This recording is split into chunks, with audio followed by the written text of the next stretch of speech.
De l'espèce sonnante et trébuchante qui fait grand bruit au Bénin. Mesdames, Messieurs, bienvenue sur votre plateau de 100% Bénin. 1,3 milliard de marchés irrégulièrement passés, 7,9 milliards pour préjudice de véhicules immatriculés non dédouanés, 34 millions de francs CFA pour, mesdames, Messieurs, tenez-vous bien, de dotation en boissons.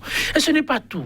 C'est en filigrane le poteau rose découvert en pleine tempête d'une lutte pourtant impitoyable, dit-on, contre la corruption au Bénin.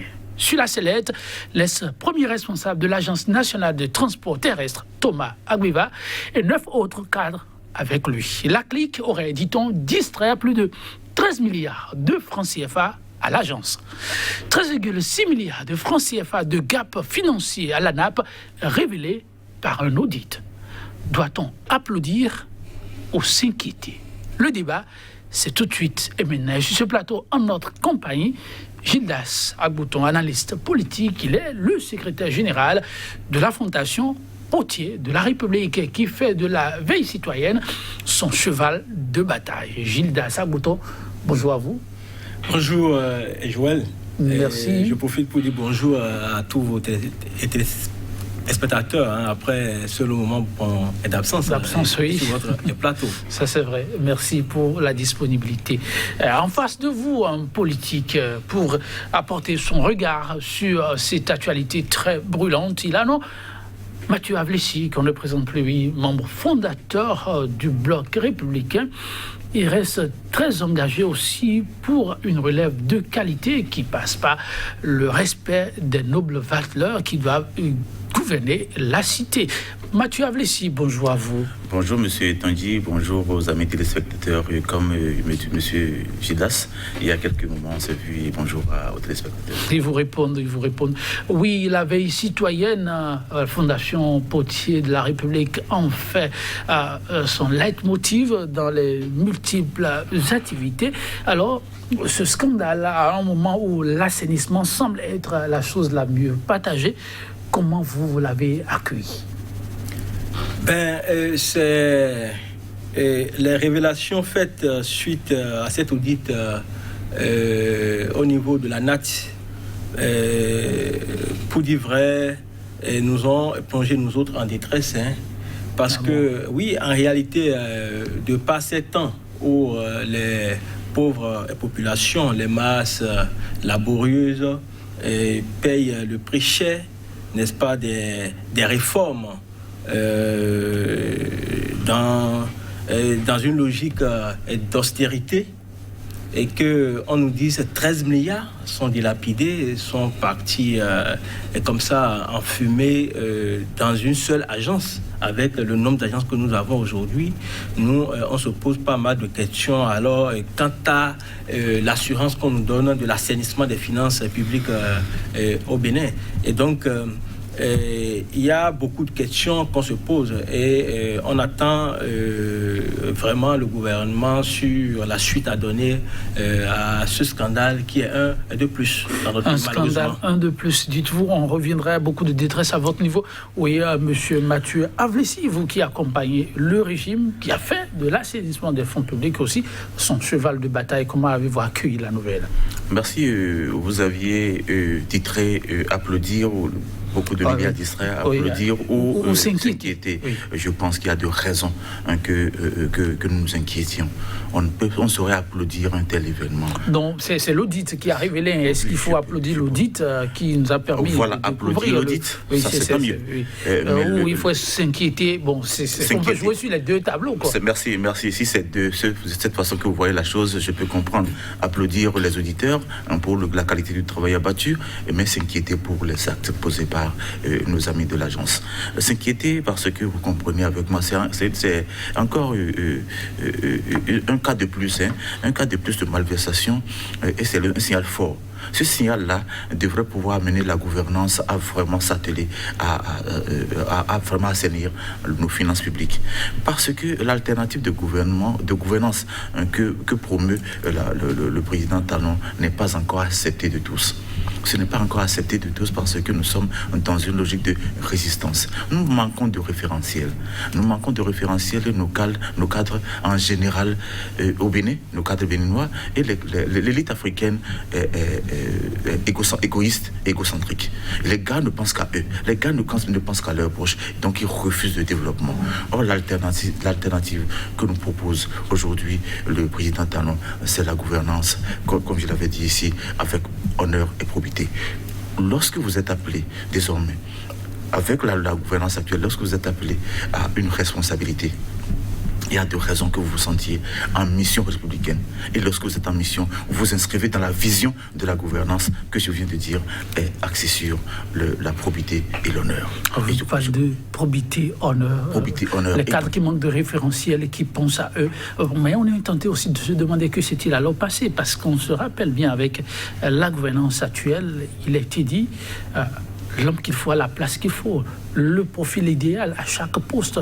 Y aurait-il eu à des moments donnés des manquements, des flottements? Voyez-vous, je crois que le président Talon est venu, ça c'est la logique de gouvernance qu'il a voulu promouvoir, mais les hommes, on ne les connaît qu'en les pratiquant.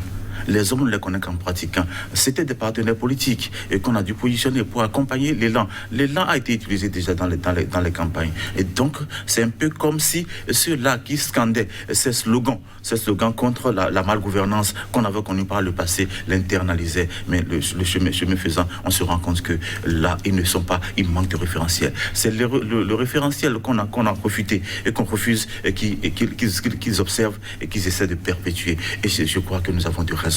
Nous avons de raison de remercier, d'apprécier ce qui se fait aujourd'hui, ou lorsque même c'est dans mon camp, lorsque c'est mon partenaire politique qui vient se mettre au travers de ma vision, alors je crois que je m'en prends à lui et c'est ce qui se passe. Nous avons de raison d'encourager ce qui se passe. Raison d'encourager, de demander mon président d'aller bien plus loin, parce que ça c'est d'une agence il s'agit, il va falloir extrapoler, aller vers les autres directions, vers les autres agences pour se rendre compte de qu'est-ce que les gens font de l'argent du contribuable béninois qui aujourd'hui, vous le savez, la récession est mondiale. La récession est mondiale et donc entendre qu'un petit groupe distrait en 5 ans 13 milliards, plus de 13 milliards, c'est ahurissant. Et donc, il y a des raisons qu'on tape bien plus fort. Donc, nous attendons, comme mon ami a dit, nous attendons la réaction du gouvernement. Nous attendons la réaction du président en face à un tel comportement d'un partenaire politique. Un partenaire politique, le mot est bien fort. Et oui, que s'est-il passé en son temps? Votre vis-à-vis a parlé de partenaire. Et la rupture a dit, c'est d'autres pratiques, d'autres temps. Y aurait-il eu de manquement à des niveaux donnés pour qu'on ait des cadres qui se permettent de faire l'AIS? Non, d'abord, il faut dire que c'est des présomptions et dates de fraude. Ça, c'est vrai. Et dates anormaux, ce que la commission a qualifié, l'équipe d'audit a qualifié d'actes anormaux de gestion. Et donc, ceux-là qui ont été responsables pendant la période au niveau de cette agence, ils bénéficient encore pour le moment de la présomption d'innocence. C'est exact. Donc, a priori, pour quelqu'un comme moi, ils ne sont pas encore dans mon viseur. Jusqu'à ce que l'enquête et que au niveau de la justice, il soit établi qu'ils sont vraiment des faussaires et qu'ils ont dilapidé, ils sont auteurs donc de ces malversations. Mais effectivement, c'est hors entendement lorsqu'on sait ceux qui sont là aujourd'hui avec tout ce qu'on a essayé de nous montrer, comme M. Avessi est en train de le dire, en scandant en termes en termes de valeurs ou de nouveaux principes. Et voyez-vous, c'est les gens qui ont été installés en 2016. Et je crois qu'en 2020, le directeur général, il a été muté. Et c'est en 2021, n'est-ce pas, qu'il y a eu audit. Donc, pendant ce temps, les gens ont eu la main libre de gérer parce que, et peut-être simplement, on les considère comme des partenaires politiques. Donc, eux, ils pouvaient bénéficier de faveurs de la part des plus hautes autorités. Ou encore peut-être parce que c'est des gens proches et sur le plan de parenté. Donc, ceux-là, on estime qu'on n'a pas besoin d'avoir un gendarme derrière eux. Alors même que lorsqu'on a mis des gens à des postes comme ça de gestion, il faut un encadrement de la part de l'État. Donc, effectivement, il faut retenir ici que l'État a failli. Oui, l'État a failli. Pendant ce temps, qu'est-ce qu'a pu faire alors, en tout cas, les commissions de vérification, l'inspection au niveau du ministère des Finances, même au niveau du ministère des Transports et publics, ou encore l'inspection au niveau général de l'État. Donc, tout laisse à croire que pendant plus de 4 ans, il n'y a eu aucun audit, il n'y a eu aucun contrôle dans cette maison-là. Alors que lorsque vous manquez à ces obligations vis-à-vis de ceux que vous avez mis à des postes de gestion, surtout qui doivent gérer l'argent public, il peut y avoir beaucoup de dérapages. Parce que l'encadrement, ça leur permet de savoir, peut-être après 1 an de gestion ou 2 années de gestion, il y a des choses qui ne fonctionnent pas et qu'il faut régler. Donc, vous n'avez pas pu le faire. Et là, bon, vous voyez, monsieur Avlessi a parlé de probité, mais il y a un fait. Il y a un aspect sur lequel il faut mettre l'accent à M. Avlessi. Lorsque, vous savez, la séparation au niveau de l'État, c'est très important. Quand on dit que vous ne pouvez pas être exécutif, législatif ou encore magistrat à la fois, cela, c'est la morale de la gestion publique qui l'impose. Donc ça voudrait dire quoi? Même lorsque vous êtes un dirigeant, vous devez vous refuser certaines choses. Vous pensez que c'est facile peut-être pour les comptables au niveau de l'administration, peut-être pour se dire que ceux qui sont au plus haut sommet, ils ont eux-mêmes des entreprises, n'est-ce pas, qui font affaire avec l'État? Parce que, n'oubliez pas, on a dit 1 milliard et quelques pour des marchés frauduleux. Donc il faut aller voir peut-être, donc c'est des marchés passés entre copains ou bien des marchés, je le dis, pas confirmé, peut-être pour des responsables de la structure, dont ils ont essayé de le faire, mais pas de façon propre. Et aujourd'hui, maintenant, c'est révélé, c'est sûr. Parce que on se dit, mais écoutez, à des niveaux aussi, il y a des gens qui sont responsables, qui sont gouvernants, qui auraient pu s'interdire de faire affaire avec l'État, mais qui se permettent de le faire parce qu'ils ne s'imposent pas l'éthique politique, l'éthique dans la gouvernance, donc ils peuvent se le permettre, mais tout en le faisant, alors ils rentrent donc dans les dérapages, dans tout ce qu'on sait là, et après là maintenant on nous dit que c'est 13 milliards 6 qui sont partis d'accord, et que l'État est en train de perdre. Donc c'est un scandale, et de plus je n'oublie pas ce qui s'est passé aux impôts, et pourtant on nous a dit ici qu'avec la rupture, c'est des choses qu'on n'aurait pas dû, en toi qui ne devrait pas se passer. Pour ça, vous dites que quelque part, cette lutte contre la corruption dont on dit et autres là, ça n'a pas de base solide et qu'il faut aller revoir. Et c'est peut-être aujourd'hui qu'on saura réellement ce qui s'est passé sous l'administration Talon de 2016 à 2021. Il faudra peut-être attendre que Talon ne soit plus là réellement pour savoir réellement tout ce qui s'est passé. Alors, est-ce qu'on peut parler de la responsabilité de l'État à un moment donné? Votre vis-à-vis a rappelé que ça fait quand même 5 ans. Oui, je peux concéder qu'à un moment donné, on peut se dire, voilà, 5 ans avant qu'on se rende compte qu'il y a malversation, il y a dysfonctionnement. Au lieu de parler de responsabilité, moi j'ai dit il y a dysfonctionnement parce qu'il a indexé ici les inspections internes. Je ne sais pas comment ça s'appelle. Et qu'est-ce qu'ils font pour qu'on attende 5 ans avant que ça se révèle? J'ai dit, là déjà, il faut aller voir le fonctionnement des appareils, des institutions qu'on a dû mettre en place pour gérer la gouvernance des individus qu'on a dû mettre à des niveaux de responsabilité donnés. Et donc là, ça aussi, c'est une interpellation. Et vous savez, vous connaissez mon élan, je ne sais pas parler du revers de la main ce qui est suffisamment vrai. Que fait l'inspection générale du ministère pour qu'on en vienne à nous révéler ça 5 ans plus tard? Mais toutefois, il faut aussi remonter pour dire que, oui, un individu qui vient, je dis, nous manquons de référentiel. Le référentiel, c'est que nous voyons trop dans ce qui s'est passé par le passé. Mon ami a évoqué l'histoire des impôts. Il faut analyser en profondeur. Est-ce que ça n'a commencé qu'avec ceux qui sont là aujourd'hui? Ceux qui sont venus avec le président Talon? Est-ce que c'est eux qui ont initié ce genre de malversation? Moi, je me dis, lorsqu'on remonte dans le passé, ils sont venus voir des choses qui sont en train de pérenniser. Il faut remonter dans le passé pour voir qu'est-ce qui existait pour que les gens se permettent ça.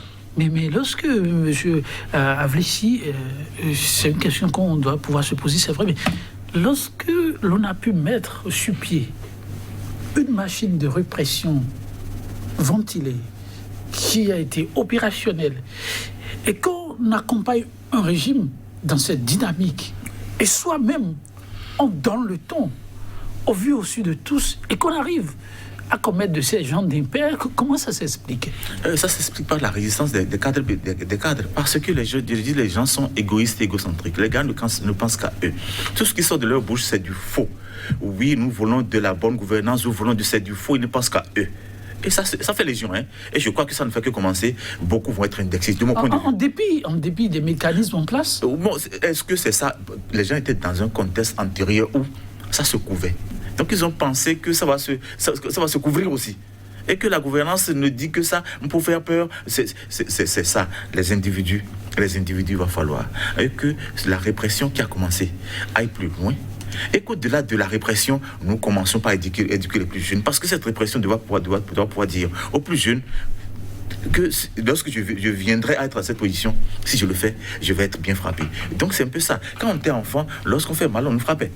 C'est pour demander à nos jeunes frères de ne pas faire ce que nous avons fait. Et donc je crois, ce qui se passe aujourd'hui doit se pérenniser, doit aller plus loin pour que celui qui vient à mal faire soit réprimé.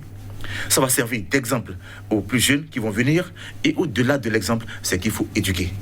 Éduquer par l'exemple, mais éduquer par la formation. Alors, le politique que vous êtes aspirant à la gestion de la cité, est-ce que vous avez entendu dire 34 millions de francs CFA de dotation de boissons dans un pays où les gens manquent de tout? En tout cas, le chef de l'État l'a dit.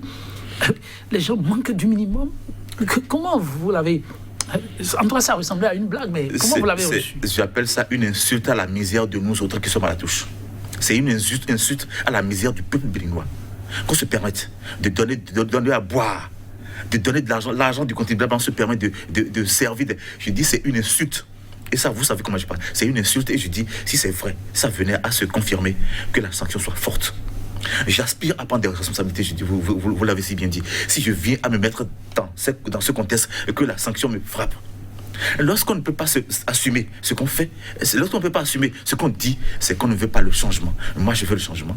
Je veux que les gens qui sont là aujourd'hui et qui sont censés pouvoir dire non à ceux qui font, le fassent si bien pour que ceux qui viennent après ne prennent pas ça pour exemple. L'égocentrisme, sortons de ça. L'égoïsme, sortons de là. Pensons au mieux-être du plus grand nombre. Et ce faisant, on n'allait pas se permettre de donner à boire à des amis comme ça. Parce que c'est des amis, c'était ces amis qu'il a dû positionner. C'est aux amis qu'on donne à boire. Une insulte à la misère du peuple, je ne suis pas d'accord. Alors, le Bénin, pour se révéler, est-ce qu'il faut dire qu'il faut redéfinir encore les paradigmes, que le bon pas n'a forcément pas encore été posé? Malheureusement, le bon pas, et moi je continue et de le dire, n'a pas encore été posé. J'essaie de comprendre M. Ablessi quand il dit que nous avons des cadres qui sont égoïstes. Ça, c'est vrai. Et qui ne pensent qu'à eux et qu'à leur famille. Ça, c'est vrai. Mais davantage aussi, quand il arrive que vous ayez des gouvernants qui pensent qu'il n'y a que des gens de leur sérail, il n'y a que des gens de leur famille, des gens qui sont proches d'eux, qui les ont soutenus tout le temps, qui soient des gens capables de gérer la chose publique et que c'est la promotion de ceux-là qu'on essaye de faire, c'est normal aussi qu'on en arrive là, malheureusement. Et c'est là, avec la gouvernance spontanée. Il faut avoir le courage pour le dire. Talon, aujourd'hui, il gère avec certaines familles que je peux dire, en tout cas, les familles proches de lui.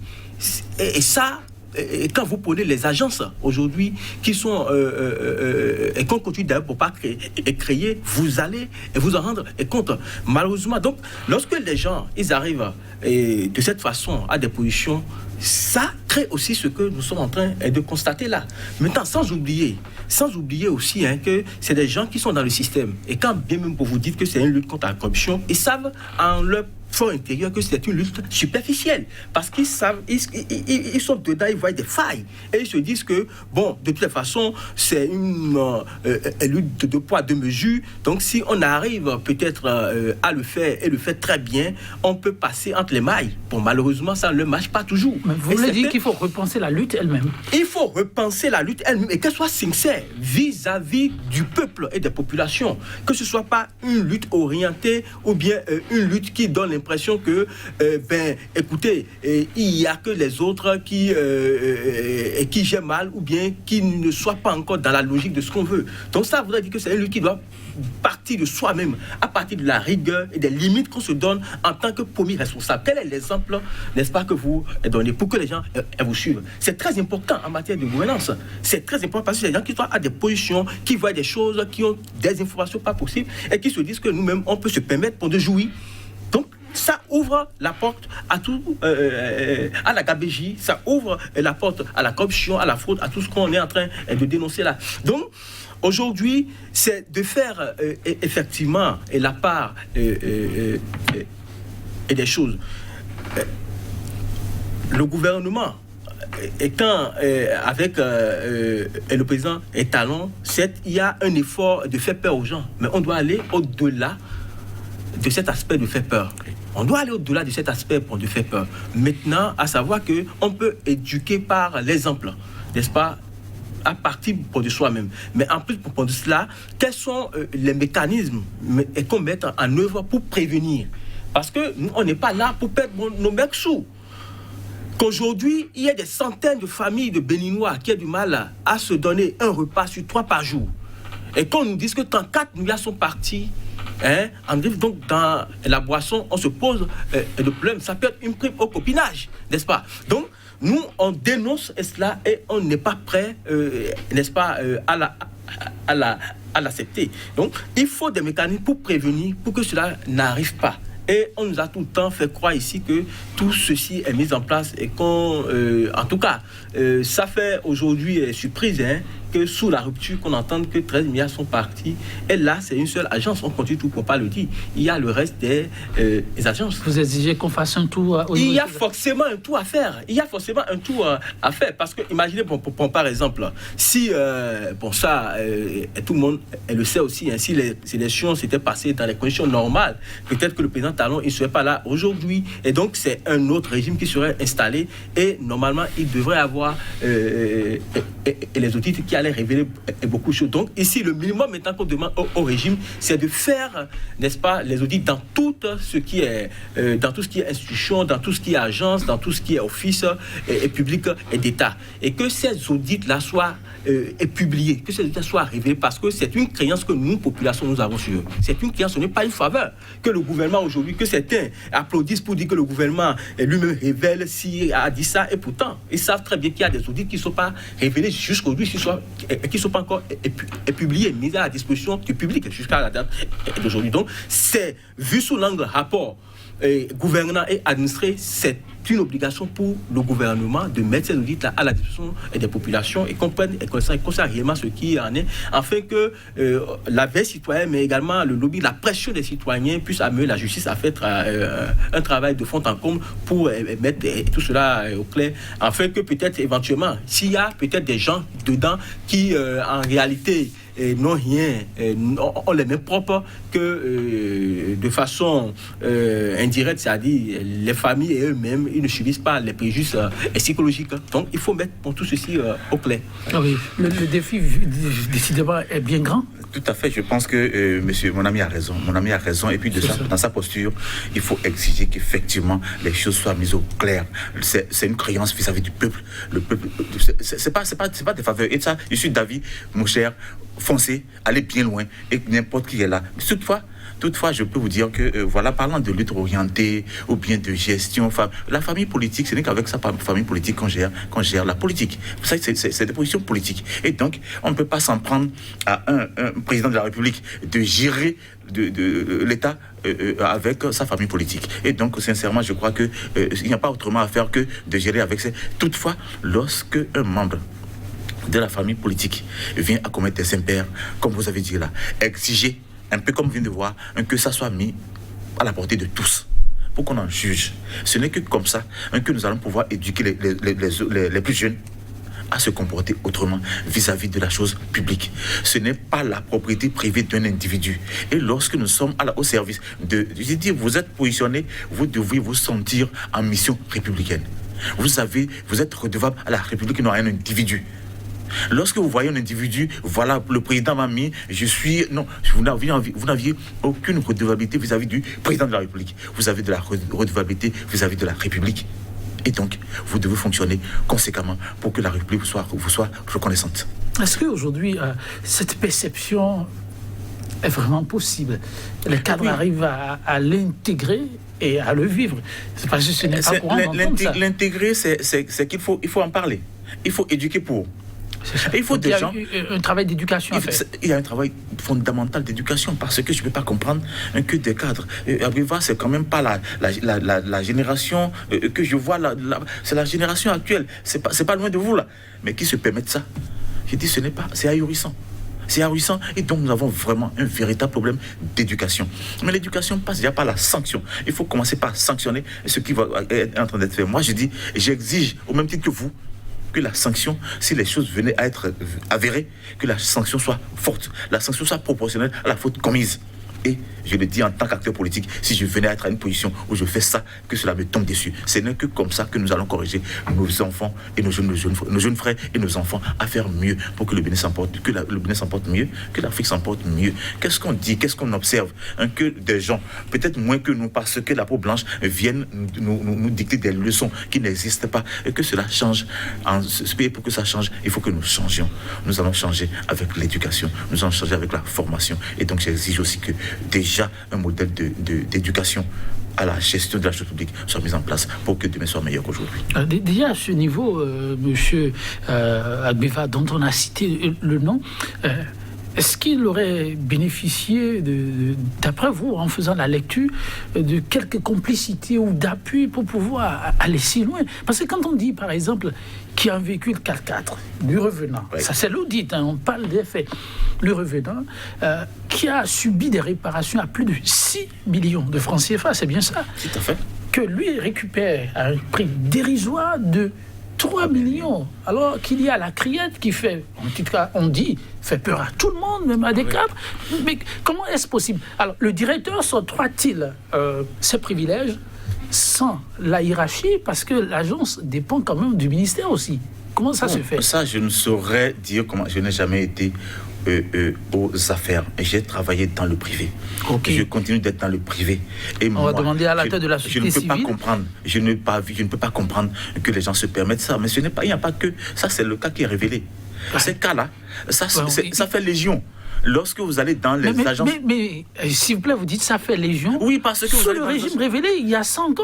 Parce que les retours qui nous parvenaient, c'est que l'assainissement est acté.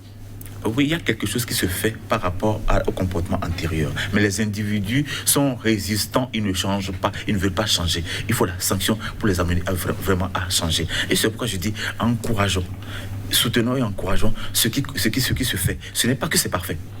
Et qu'on aille mieux. On ne peut pas se permettre ce que les gens se permettent là. Vous vous rappelez que dans un passé récent, ici, c'était comme ça où on s'achetait les voitures sorties d'usine. Et 2 ans après, on dit vente aux enchères, on achète à 500 000. Et ça, pour ce quoi ça fait légion. Ça ne date pas d'aujourd'hui. Et c'est pourquoi je dis, allons dans le passé pour voir qu'est-ce qui existait. Lui, il a pensé même qu'il a déjà fait mieux. Parce que des voitures sorties d'usine, s'achètent à 250, 300 000. Sérieusement? Sérieusement, dans ce pays. Mais ah oui. On se rachète. Est-ce qu'on veut aller de l'avant? C'est là toute la question, monsieur. Mais ce n'est qu'avec les hommes qu'on va fonctionner. C'est ça. Et les hommes sont résistants. Le président seul peut... Voulez-vous dire qu'on n'a pas suffisamment travaillé encore sur l'homme? C'est un processus. C'est un processus et le changement de comportement est processuel. Donc, travaillons, sanctionnons, éduquons, formons pour que demain soit meilleur. Alors, oui, monsieur Gildas, vraiment du travail pour tous ces acteurs de la société civile.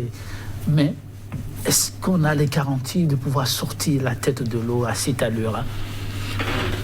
Oui, on y arrivera, peut-être pas de sitôt, mais on est contraint si nous voulons que le Bénin se porte davantage mieux et que demain, nos enfants n'aient pas à subir ce que nous, en tout cas, les mêmes beaux affres que nous on subit aujourd'hui. On doit travailler pour. Et il y a un travail qui se fait, par exemple, au niveau de la Fondation Potier de la République. Vous savez, pour nous, l'homme est un matériau sur lequel il faut travailler. d'accord, de sorte à le rendre capable pour qu'il soit utile à lui-même et à sa communauté. Nous travaillons en cela. Bon, maintenant, il faut que cela, au-delà d'une organisation comme la Fondation Potier de la République, que l'État aussi en fasse peut-être son cheval de bataille. Vous savez qu'on a une charte de bonne gouvernance, par exemple, où il y a des principes et des valeurs qui sont énoncés. Bon, qu'est-ce qu'on fait, par exemple, de ces instruments-là? On ne le fait pas parce que, vous savez, et c'est ce que moi je déplore aujourd'hui dans la gouvernance, on pense que tout doit être...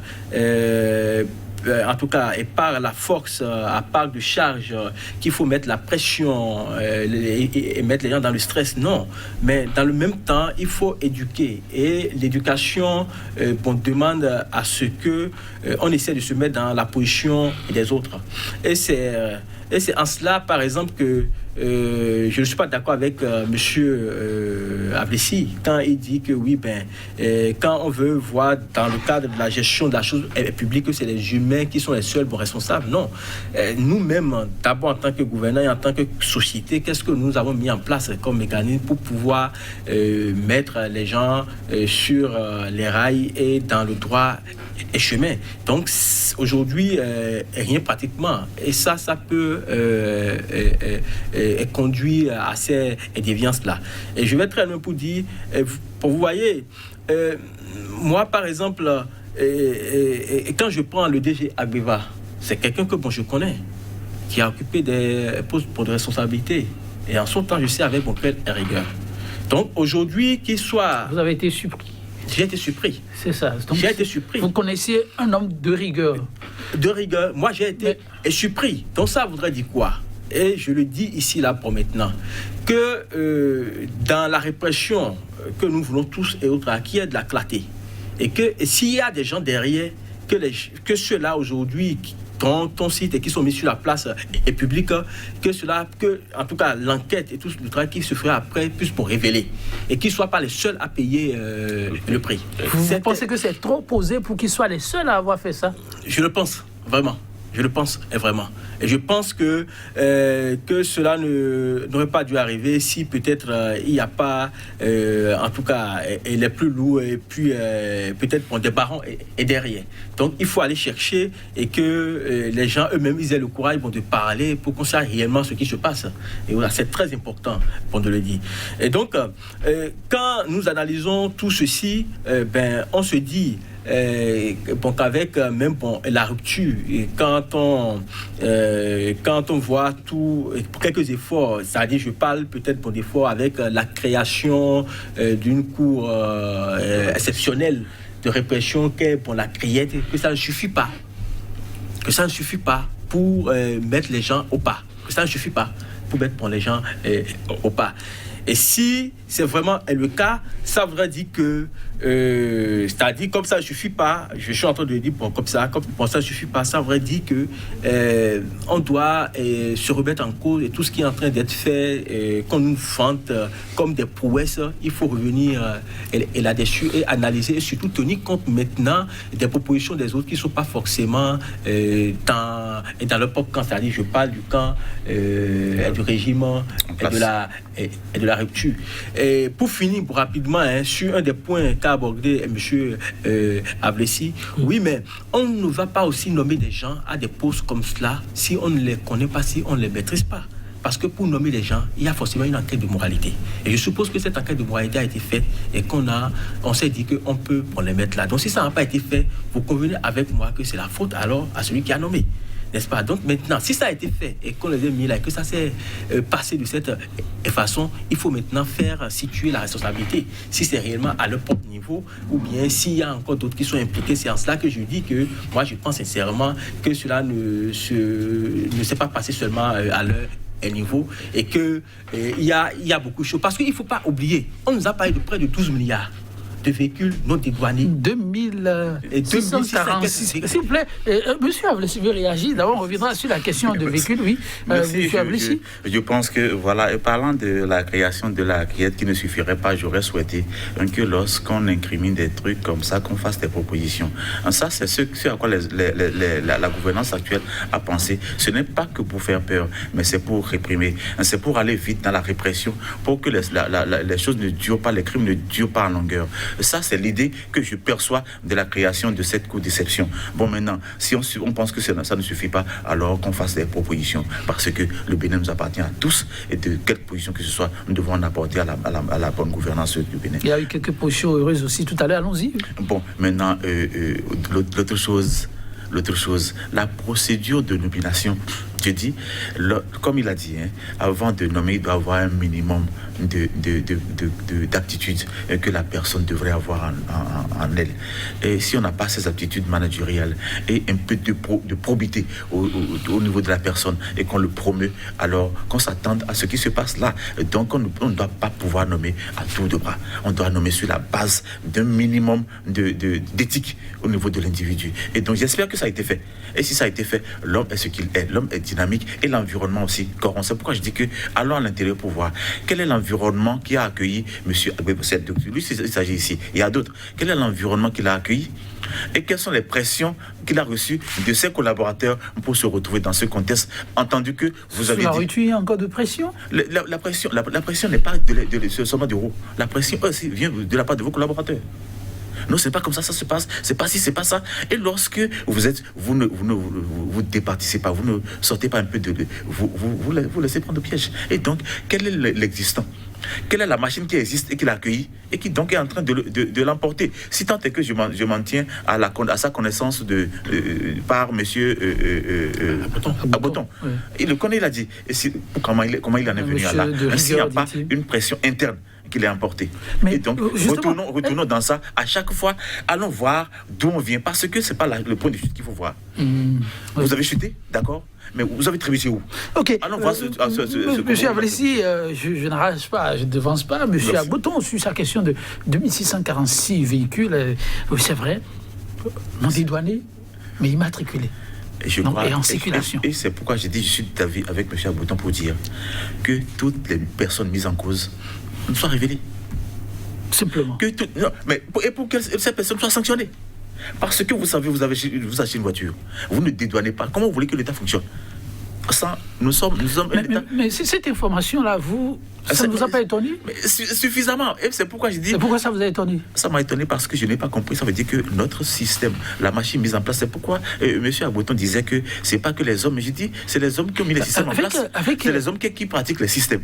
Si le système, ça veut dire qu'il y a des failles dans le système par lesquelles les gens sont passés pour faire ces malversations. Sur ce point, pour la connaissance que vous avez de l'architecture pour les sorties de véhicules et autres, est-ce qu'il ne faut pas aller au-delà de la natte? Et c'est pourquoi il dit toutes les personnes impliquées. Ce n'est pas que les agents de la NAT, je suppose. Parce que la douane, comment se fait-il que... Comment c'est sorti? Sincèrement, moi, lorsque j'achète ma voiture, je confie voilà, quelles sont les charges autour de ça, envoie-moi mes pièces et tout ça. Moi, la douane, c'est combien, je le fais. Mais que les gens se permettent. Parce que le système existait pas. C'est ça que je dis. Il faut aller voir l'existant. Il y a des réseaux qu'il faut encore démanteler. Il y a des réseaux. On manque de mots parce que... Il y a des réseaux qu'il faut démanteler. Monsieur Avlessi, quand on reste dans les données, le chef de l'État était supposé faire 5 ans pour faire le job. Tout à fait. Pendant ces 5 ans, on a mis un certain nombre de procédures avec la rigueur qu'on connaît. Mais il y en a qui ont pu sortir 2646 véhicules. En 5 ans. Bon, oui, on va se retourner vers la tête de la société. On va peut-être revenir sur le débat, sur cette question-là.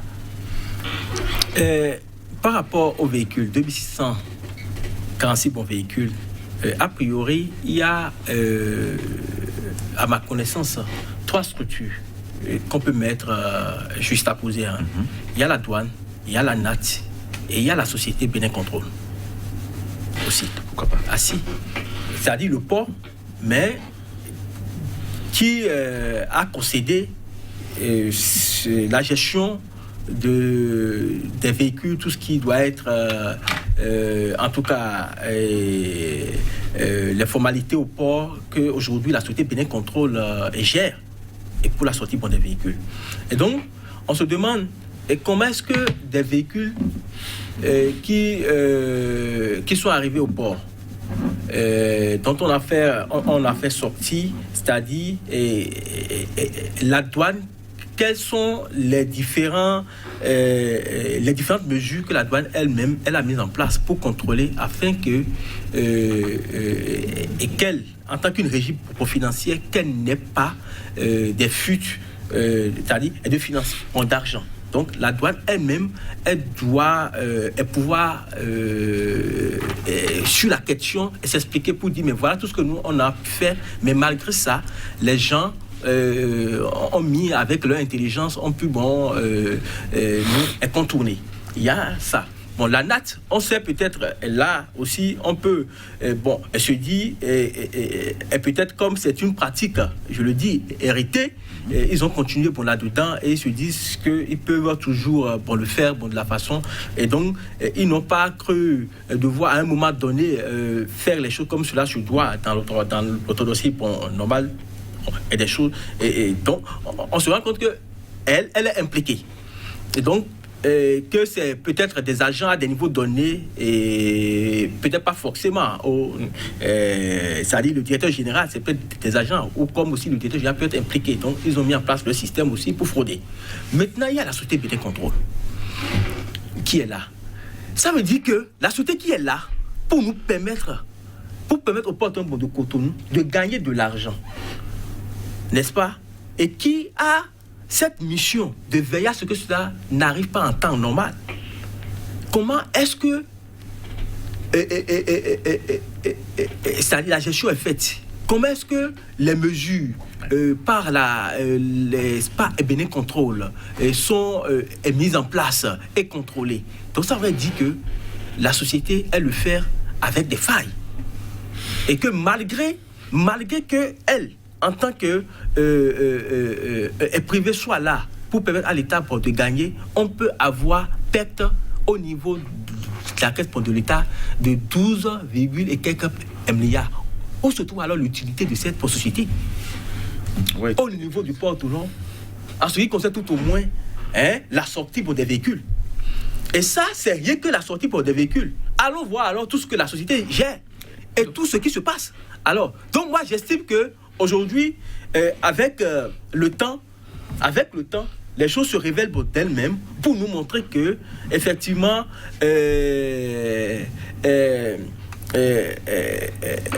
la bonne gestion, ce qui devait permettre au port, le rôle de la société Bénin Contrôle, qu'on nous a tout le temps inventé pour dire que c'est ça, c'est la performance.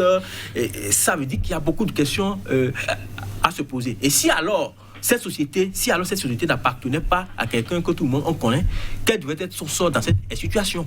Donc c'est des questions qu'on devrait se poser. En tout cas, assez de questions. Assez de questions, mais ce n'est pas que je fais de la langue de bois, parce qu'on n'a pas réellement connaissance du dossier. On ne sait pas jusqu'où les responsabilités sont allées et situées. Donc dès qu'on les aura, on viendra pour le dire. Et s'il faut appeler qui de droit à nous permettre à montrer que non, que nous ne sommes pas dans un délai de compétences et qu'il y a bien sûr des gens au Bénin qui peuvent gérer sans que ce soit pas le privé et que l'État peut assumer son rôle et bien gérer que cela se fasse parce que c'est bien déplorable. Alors, monsieur Avlissi, je pense que cet élément devrait servir de base pour des investigations plus lourdes, pour nous permettre de voir un peu. Tout est perfectible, je dis.